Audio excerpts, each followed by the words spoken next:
रतनलाल अपनी बेटी संध्या और छोटे बेटे कुणाल के साथ रहता है। रतनलाल बहुत गरीब है और शराबी किस्म का आदमी है।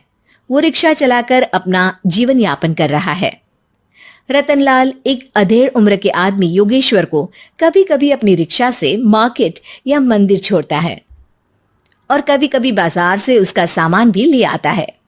एक दिन रतनलाल योगेश्वर से कहता है, साहब, आपके पास गाड़ी है, फिर भी आप कभी कभी रिक्शा से क्यों जाते हो? इन शहर की गलियों को आराम से देखना मुझे बहुत पसंद है। ठीक है साहब, मैं चलता हूँ, कल फिर आऊंगा। अरे रतनलाल, रुको तो। मैंने सुना है कि तुम अपनी बेटी को कुछ पैसों के बदले किसी को दे रहे हो। अभी किसी को बेचे नहीं तो क्या करे साहब।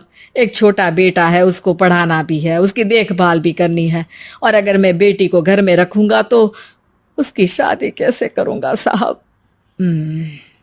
तुमको कितने पैसे मिल रहे हैं? अब 50,000 साहब। देखो, मैं तुमको पूरे 20 लाख रुपए देता हूँ। तुम अपनी बेटी संध्या को मुझे दे दो। हैं? अब 20 लाख? धन्यवाद साहब, धन्यवाद। मैं कल ही उसे आपके पास छोड़ जाऊंगा साहब। अगले दिन रतनलाल संध्या को हमेशा के लिए योगेश्वर के यहाँ छोड़ आता है और बदले में 20 लाख रुपए लेकर घर आ जाता है।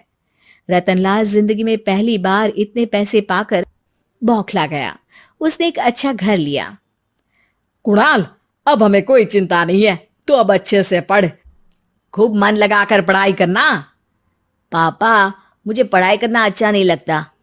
अरे तूने अगर ज्यादा बकवास की ना तो बहुत मारूंगा। कल से तू अच्छे स्कूल में जाएगा तो जाएगा, हाँ बस। कुणाल का एडमिशन एक अच्छे स्कूल में हो जाता है, लेकिन आए दिन स्कूल से शिकायत आती ही रहती है। 10 साल बाद एक दिन प्रिंसिपल मैडम रतनलाल को स्कूल में बुलाती है।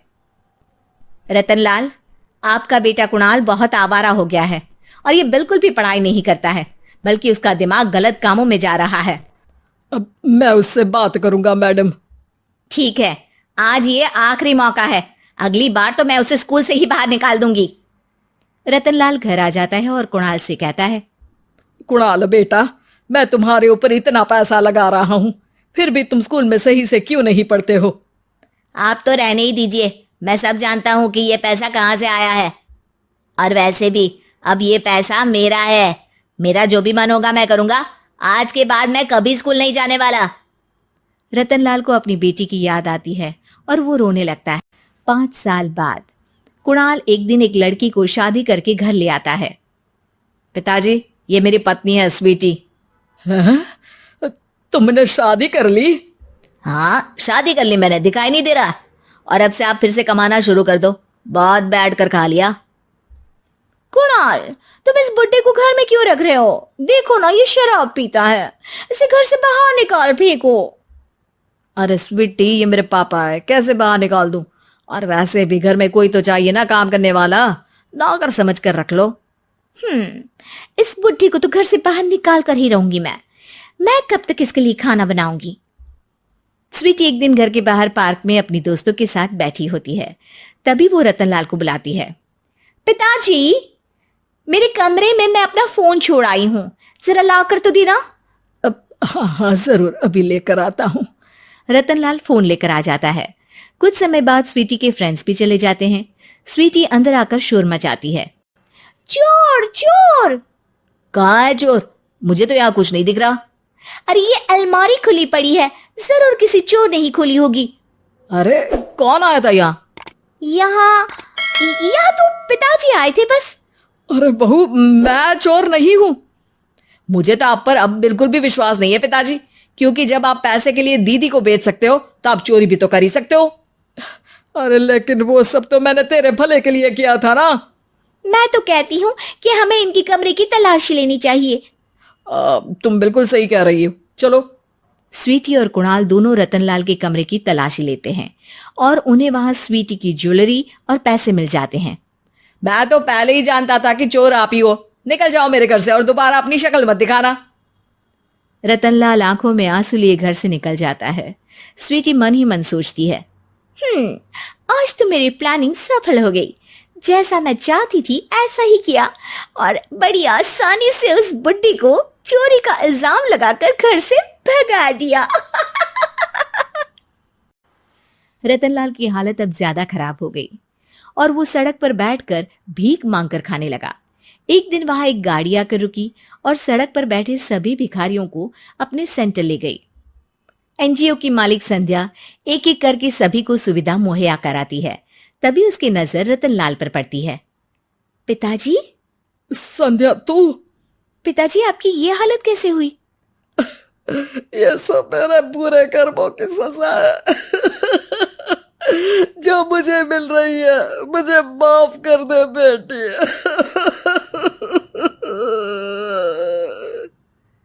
पिताजी, मैं आप पर बिल्कुल भी गुस्सा नहीं हूं, क्योंकि आपने मुझे यहां भेजकर अच्छा ही किया। मेरी जिंदगी बदल गई। लेकिन ये सब हुआ कैसे बेटा? आप ये नए कपड़े पहनो, तब तक मैं योगेश्वर अंकल को बुला कर लाती हूँ। योगेश्वर अंकल? हाँ अंकल। योगेश्वर जी ने तुझसे शादी नहीं की थी? नहीं तो पापा, उन्होंने तो मुझे पढ़ा लिखा कर इस काबिल बनाया है कि मैं आज सबकी सेवा कर पा रही हूँ। रतनलाल पश्चाताप करके रोता रहता है। तभी योगेश्वर भी वहां आ जाता है। रतनलाल जी, आपकी ये हालत कैसे हुई? इतने सारे पैसों के बावजूद भी? क्योंकि मैंने बेटे और बेटी में भेदभाव किया था। लेकिन आपने ये कैसे किया? मुझे ये जानना है, बताइए। सालों पहले जब संध्या छोटी थी, तब मैंने एक बार एक आदमी से तुम्हें बात करते हुए सुना था, जो कुछ पैसों में संध्या को तुमसे खरीद कर शादी करना चाहता था। मैं उस समय एनजीओ में बच्चों के लिए ही काम कर रहा था और मैं किसी भी लड़की की जिंदगी खराब होते नहीं देख सकता था। इसलिए मैंने अपने जीवन की कमाई का एक बड़ा हिस्सा तुम्हें दे दिया था। सच में कितना गलत था मैं। मुझे माफ कर दो। अब आप दोनों मेरे साथ घर चलो और आज मैं अपना सच्चा प्रायश्चित करना चाहता हूं। योगेश्वर और संध्या रतनलाल के साथ घर जाते हैं। स्वीटी दरवाजा खोलती है। चोर भिखारी, तू फिर से आ गया? चल भाग यहाँ से बुड्ढे। ये घर तुम्हारे बाप का नहीं, मेरा है। बाहर निकलो यहाँ से। रतनलाल कुणाल और संध्या को घर से बाहर निकाल देता है। योगेश्वर जी, अब ये घर आपका है और अब आप यहाँ एक और एनजीओ खोल सकते हैं। शायद अब ये सच्चा प्रायश्चित है। संध्या अपने पिता के गले लग जाती है।